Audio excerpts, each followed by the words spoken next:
Brain में बच्चों brain के वेट की बात होती है। जैसे कुछ जगह मैंने देखा मेन और वीमेन का वेट होता है, तो मेन में मैंने देखा लिखा होता है कि 1350 ग्राम, वीमेन में लिखा होता है 1250 ग्राम। तो बिल्कुल मत सोचना कि वीमेन में वेट कम होता है यानी ब्रेन कम होता है।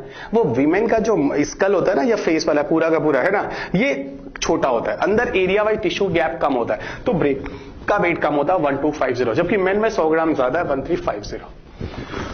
ब्रेन में बच्चों डिफरेंट पार्ट्स होते हैं। Brain, human brain consist of 3 parts. What are these 3 parts? एक जिसको हम बोलते हैं अग्र मस्तिष्क यानी फोर ब्रेन, दूसरा होता है बच्चों मिड ब्रेन मध्य मस्तिष्क, और तीसरा होता है हाइंड ब्रेन यानी पश्च मस्तिष्क। सो अग्र मस्तिष्क, मध्य मस्तिष्क और बच्चों पश्च मस्तिष्क। फोर ब्रेन में क्या क्या आता है देखना। फोर ब्रेन में एक तो आता है सेरिब्रम, एक आता है हाइपोथैलेमस,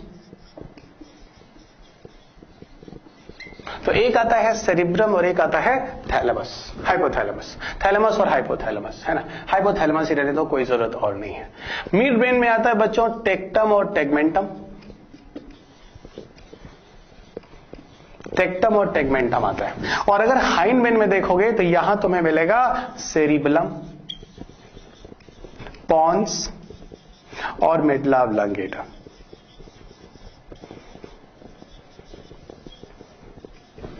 सो फोर ब्रेन में अग्र मस्तिष्क में सेरिब्रम हाइपोथैलेमस हो गया, मिड ब्रेन में टेक्टम टेगमेंटम हो गया, हाइंड ब्रेन में सेरिबलम, पॉन्स और मेडुला ऑब्लांगेटा हो गया। अब सुनो, यहां पर एक चीज मैं बता दूं, टेक्टम, टेगमेंटम और पॉन्स और मेडुला, इन सबको मिलाकर बच्चों ब्रेन स्टेम बोला जाता है।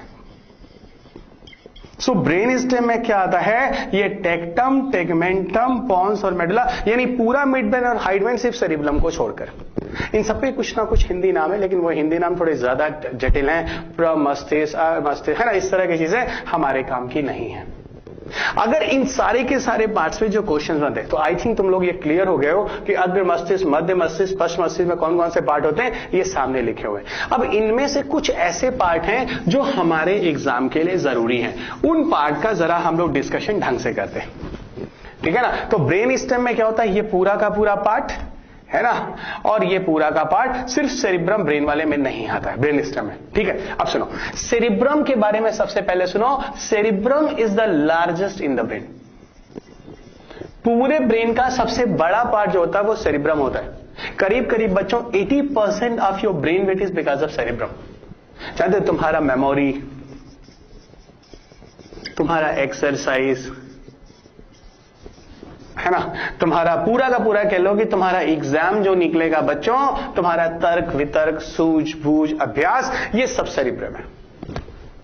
तो जिसके पास ये है वही आगे बढ़ने वाला, ठीक है ना, सेरिब्रम हो गया। हाइपोथैलेमस के केस में देखते हैं, हाइपोथैलेमस का काम क्या होता है। इधर देखो, हाइपोथैलेमस के काम बहुत सारे, कौन कौन से सुनना। हाइपोथैलेमस हम लोगों की बॉडी में टेम्परेचर ऑब्जर्वेशन का काम करता है, ठंड है या गर्म है, इन सबके बारे में जानकारी जो देता है वो हाइपोथैलेमस देता है। हाइपोथैलेमस ही हंगर का भी सेंटर होता है यानी भूख का भी, हाइपोथैलेमस ही थर्स्ट का भी सेंटर होता है यानी प्यास का भी, और हाइपोथैलेमस ही बच्चों ऐसा होता है कि हमारी बॉडी का एक ग्लैंड है पिट्यूटरी ग्लैंड, जो मैं तुम लोगों को एंडोक्राइन सिस्टम में पढ़ाऊंगा, जिसको हम लोग हिंदी में पीयूष ग्रंथि कहते हैं। इस पीयूष ग्रंथि को भी संचालित करता है।